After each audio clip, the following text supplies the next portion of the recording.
Bem-vindos a mais um pós-jogo aqui no Camisa 12. Muito obrigado a todos vocês que estão sempre ligados aqui no canal. Já sabe qual é o nosso ritual. Vai clicando em curtir. Se você não é inscrito ainda, inscreva-se agora. Agradecendo mais uma vez o Igor Galo Volpe e o André Arquiteto, porque já tem aqui, estamos em obras aqui no Camisa 12. Já está todo o material aqui que será construído, o cenário novo, nos próximos dias. Beijo no coração dessa turma lá no Instagram do Camisa 12. Nos próximos dias eu vou divulgar o trabalho dessas duas feras e agradecer também a KTO, porque é graças a essa parceria duradoura, sólida entre Camisa 12 e KTO que tudo isso é possível. Cara, tem muita gente que faz aposta maluca na KTO.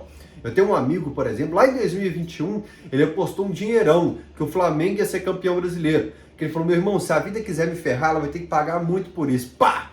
Perdeu, não dava nem aí. Hoje teve gente apostando no Bahia. Falando: eu sei que o Galo é favorito, mas eu quero apostar no Bahia, que se a vida quiser estragar o meu domingo de Dia dos Pais, ela vai ter que pagar por isso. Então você pode apostar no Galo ou no adversário usando essa tática. Mas se divirta lá na KTO e quando você fizer o seu cadastro, utilize o cupom Camisa 12. O link está aqui na descrição do vídeo. Bora falar sobre Galo e Bahia.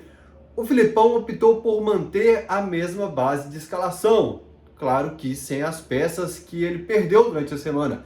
Perdeu o Igor Rabelo, perdeu o Johan, mas certamente, ou pelo menos provavelmente, grande chance que se essas peças estivessem à disposição, o Filipão manteria a mesma escalação de ponta a ponta. E eu apesar de achar que dava para mexer aqui, olhar, até o Sarabia também estava suspenso. Apesar de achar que ainda precisava de um ajuste no ataque, né, que eu falei isso depois do jogo contra o Palmeiras, eu entendo a lógica do Filipão. Time que mexe demais é time em desespero, é time em pânico. Então, apesar de achar ainda que nosso ataque precisa do cara dentro da área para finalizar, eu entendo a lógica do Filipão. Quando eu atualizava o site Galo Digital, meu amigo, se você não conhece o Galo Digital, acessa depois aí. Se você estiver vendo pela televisão, pós-jogo, pelo computador, pega o celular e acessa galodigital.com.br. É uma enciclopédia muito boa, muito completa do Atlético. Ali você pega temporadas específicas, campeonatos específicos e tal. É um trampo muito bom. Aliás, tem também o galopedia.blogspot.com. Canto do Galo, que você jogar no Google, você vai achar. São materiais para pesquisa bons demais. Quando eu atualizava ali o Galo Digital, eu percebia que quanto mais o elenco girava, isso acontecia mais nas temporadas de fracasso. Nas temporadas muito ruins do Galo, a gente girava muito a escalação, a gente girava muito o elenco quando abria ou fechava a janela de fim de ano, você tinha que trocar todo um time para o ano seguinte. Mas essa característica de não ter a escalação na boca do torcedor, se você perguntasse para o torcedor hoje, não a escalação que você quer, mas a escalação que você acha que o Filipão vai colocar em campo, ele ia falar: provavelmente essa escalação que entrou em campo hoje. Claro que eu ainda vou manter aquilo que eu falei. Eu acho que nessa pedrinha no sapato que a gente tem, que é o cara à frente dos volantes, seja o Igor, seja o Johan, até o Zarate, grande parte da temporada, porque a gente viu flashes do Zarate nos últimos meses, mas todos eles estão entregando mais ou menos a mesma nota. Então, assim, o Igor, o Johan e tal, você pode mexer, você pode até mexer, mas não vai ter um cara que vai chegar e vai te convencer, que vai bancar a escalação dele. Então, se mexe ou se não mexe, efetivamente, dá pouca coisa. É pouca coisa que muda de um modo geral. E nessa carência pelo articulador, pelo meia, agora eu vou entrar numa polêmica muito grande. Por quê? Qual foi a grande pauta entre os atleticanos? Eu acho que assim, o torcedor ele é muito carente de pauta, né? E aí ele lança do Casares. Eu vou arrumar confusão agora. Por quê? Eu vou contar de bastidores, que eu já até contei lá na televisão. Eu segui o Tardelli me seguia, aí falou assim: Fael, Leopoldo Siqueira falou: Fael, você é a favor da volta do Tardelli?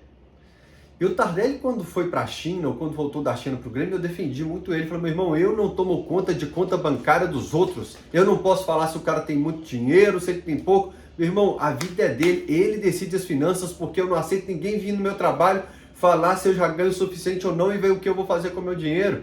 Ah, mas ele falou que torcia pelo Atlético, ele ama o Atlético, tem certeza disso. Mas o que ele faz com a carreira, a relação dele com o dirigente X ou Y, é outra coisa, futebol é muito mais complexo. Tá bom.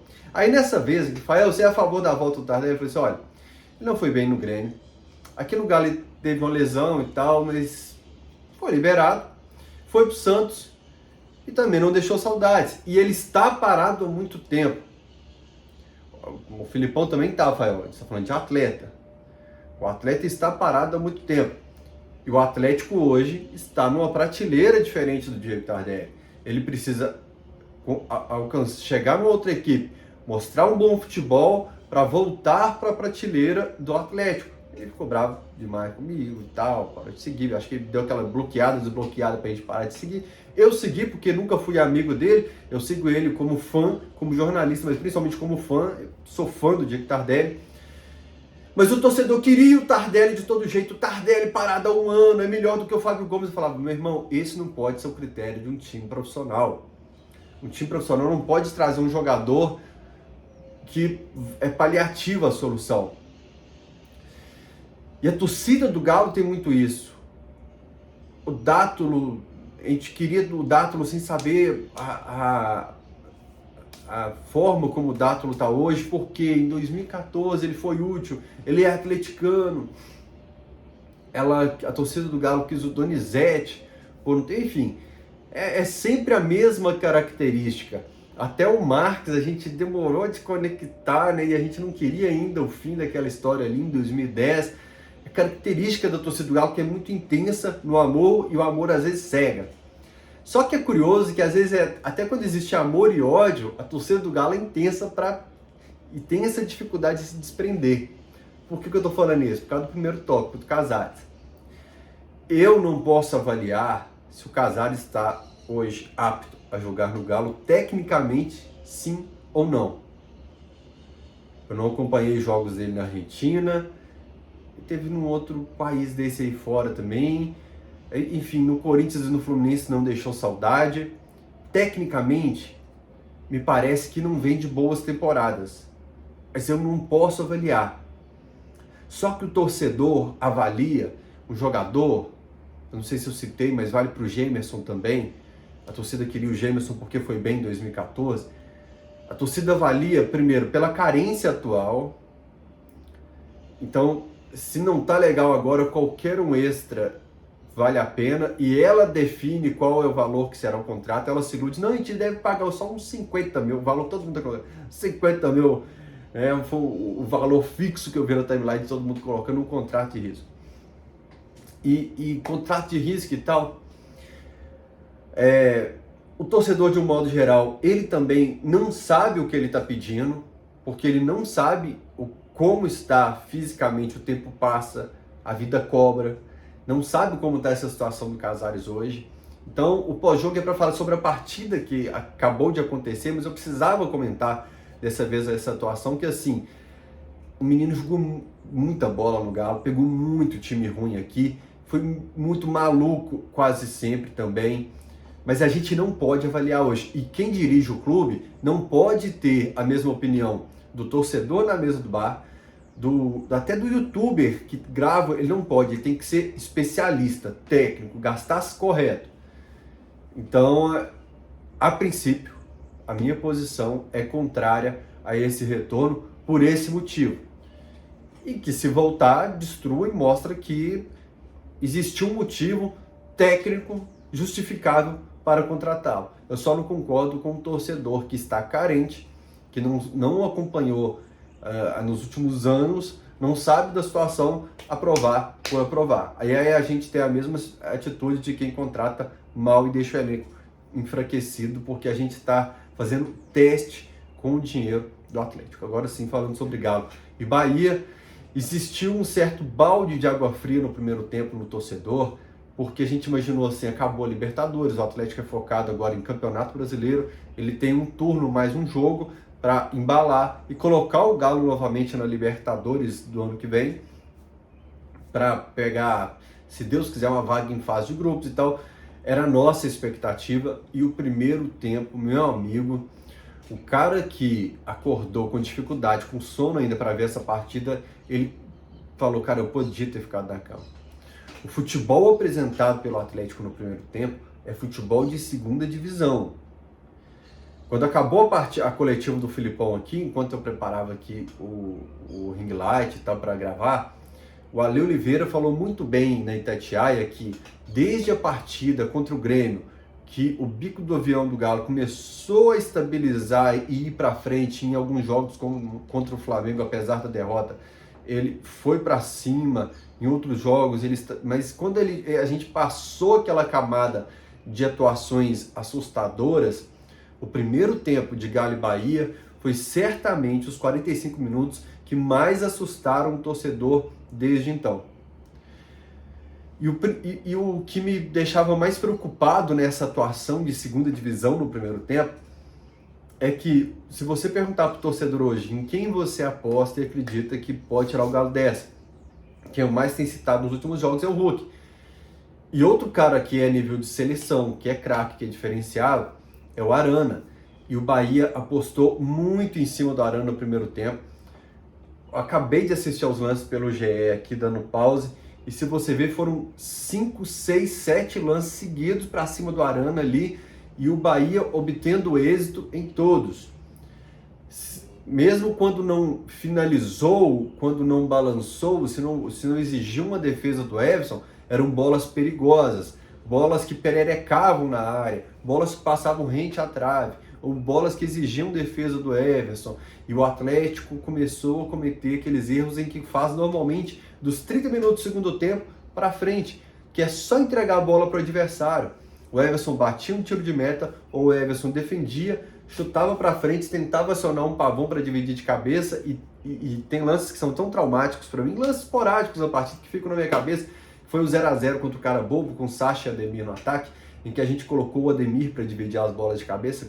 Curiosamente, hoje ele estava no time adversário, que hoje eu tive a mesma sensação a hora que eu vi o Atlético acionando o Pavão, o Paulinho ali de cabeça o tempo todo, e o Bahia recuperando a bola e buscando investir em cima ali do Arana. Eu falei assim, gente, a situação tá tão feia, a gente tá extraindo tão pouco dos jogadores, que eu começo a querer dar uma cornetada no Arana. E eu vou falar pra vocês, pra você me fazer cornetar Hulk e Arana, você tem que extrair o que há de pior em mim, que eu sou fã demais desses caras. Eu sou muito fã desses caras, pelo amor de Deus.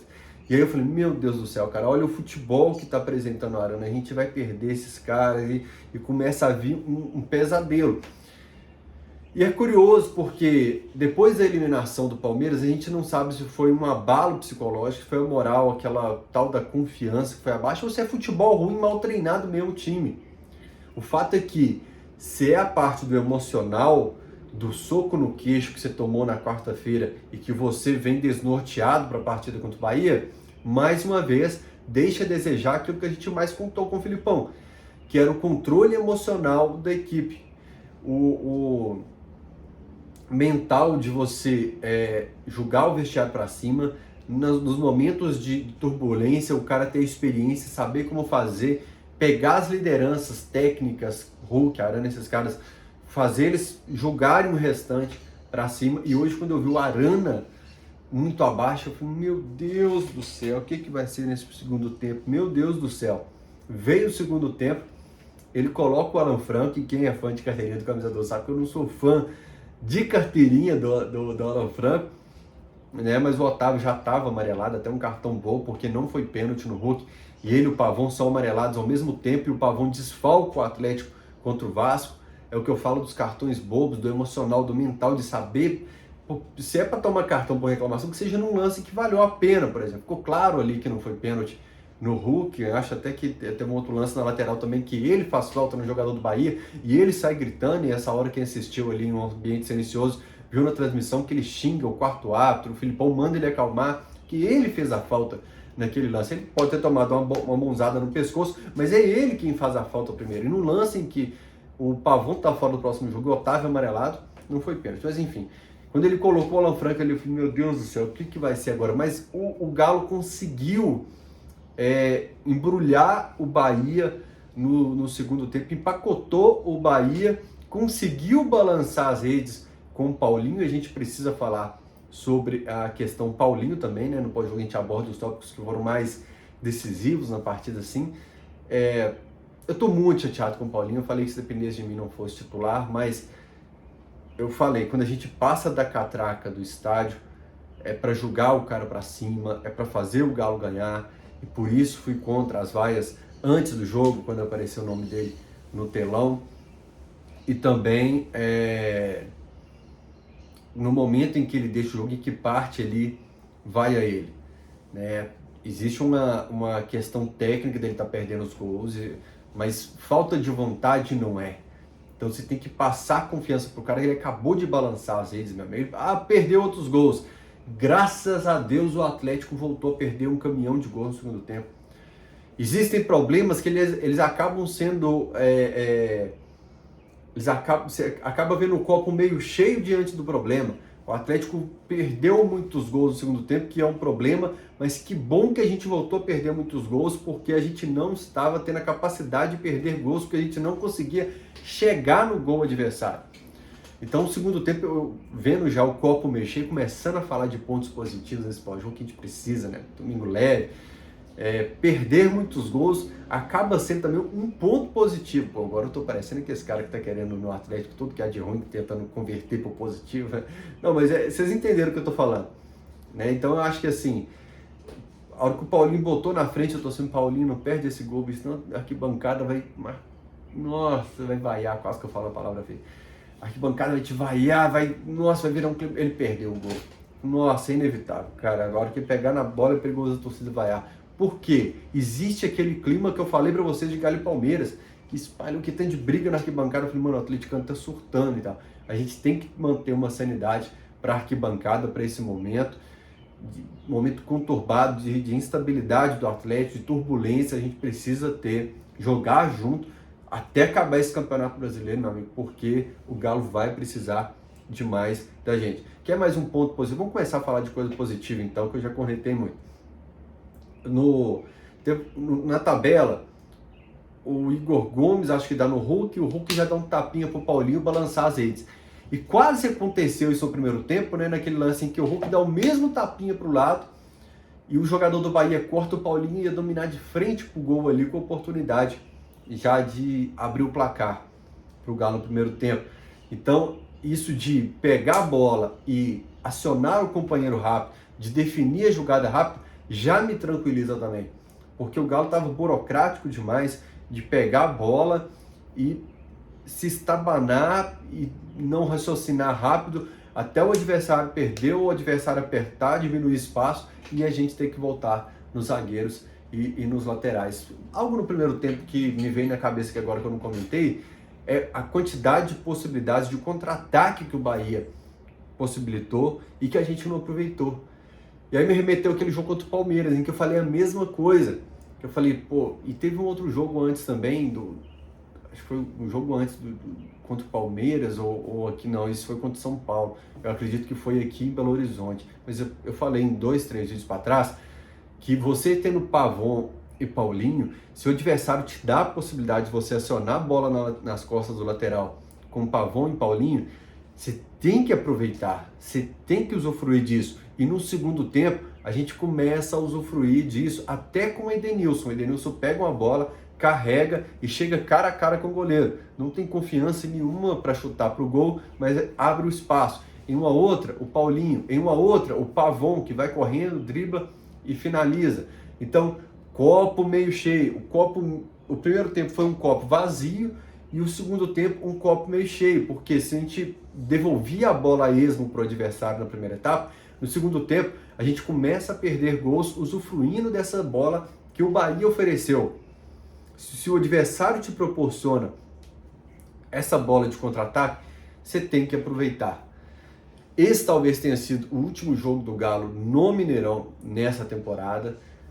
É complicado, assim, você vai pagar menos taxa porque a sua casa, você não vai pagar taxa, na verdade, né? Você tem a empresa que trabalha lá e tal, mas seus gastos vão despencar jogando na Arena MRV. Não é legal você inaugurar um estádio tão bonito assim, tão maneiro, com arquibancada meio vazia, fica meio broxante, fica parecendo que tá empurrando, meio engorda. Quem nunca? Enfim, mas o que eu vou bater na tecla mais uma vez, que eu bati na tecla nos últimos 2 vídeos aqui no Camisa 12, é o comportamento do torcedor na Arena MRV. Tem uma galera que se descontrola dentro do estádio, que vira outra pessoa, que se transforma, que não sabe se conter quando o Galo sofre pressão ou sofre gol, que não sabe se conter quando o adversário provoca e tal, que bebe uma e vira um maluco assim. Na Arena MRV, vocês vão precisar ter muita responsabilidade. É muito perto do campo. Quem foi no Jogo das Lendas ali viu que você tem contato muito próximo dos jogadores, então cuidado com seu copo de cerveja, não seja irresponsável, principalmente se você vê alguém sendo irresponsável, aponte, dedure sem dó, mostre, indique quem está jogando contra o Galo na arquibancada. Aliás, em relação com a torcida, é curioso a quantidade de cartaz pedindo camisa ali hoje, né?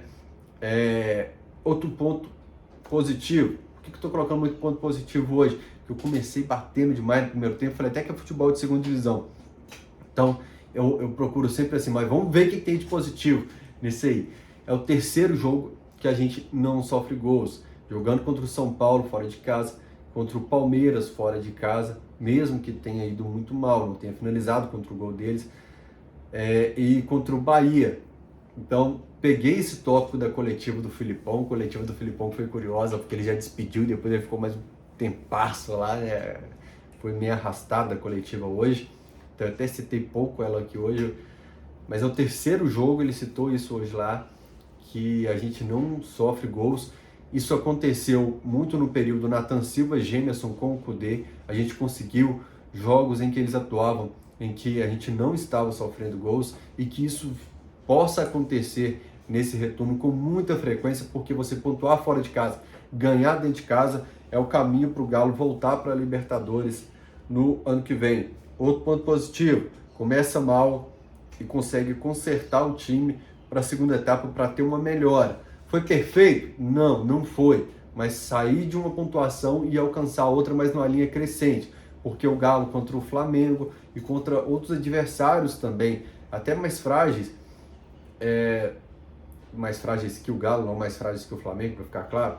O Galo começava bem, atacava, construía um bom jogo e no segundo tempo entregava a bola para o adversário o tempo todo e recuava. Vários desses jogos eu citei aqui, isso vem desde a era Kudê, desde o Aliança Lima, do Cruzeiro. A gente jogava a bola para o adversário, a gente abria a mão da atuação. Então a nossa curva normalmente nos jogos ela vinha caindo e hoje não tinha como piorar também, que ela estava no zero no primeiro tempo, mas a gente conseguiu uma ascensão nessa segunda etapa. Outro ponto positivo então, para ficar leve o domingo do Dia dos Pais, o Galo fez o dever de casa. Hoje a gente precisava mais de 3 pontos que tudo, porque eu falei, são 3 jogos contra times da parte de baixo da tabela. O Bahia, o Vasco e o Santos. A gente precisa fazer 9 pontos nisso aí para consolidar uma briga na segunda metade, na primeira metade da tabela entre os 10 primeiros e esquecer a parte 4 de baixo, para esquecer a areia movediça do Z4. Se isso acontecer, eu tenho certeza que o Galo pode superar as adversidades, pode ir aos trancos e barrancos e chegar, quem sabe, em uma não quero primeira fase de Libertadores. Lá na frente, pensar, a gente ainda está meio longe disso, viu, galera? Para deixar claro que eu não estou satisfeito com o desempenho do time, mas esquecer Z4 e focar só na parte de cima, se Deus quiser. Feliz Dia dos Pais para quem é o papai. Eu ainda não cheguei lá, tem meu sobrinho que eu considero uma filha, né? Mas pretendo um dia chegar lá. Feliz Dia dos Pais para vocês, que seja uma data especial. Para quem perdeu o papai, guarda ele no coração com muito amor, carinho, com as boas lembranças. Beijo no coração. Semana abençoada para todos vocês. Tchau.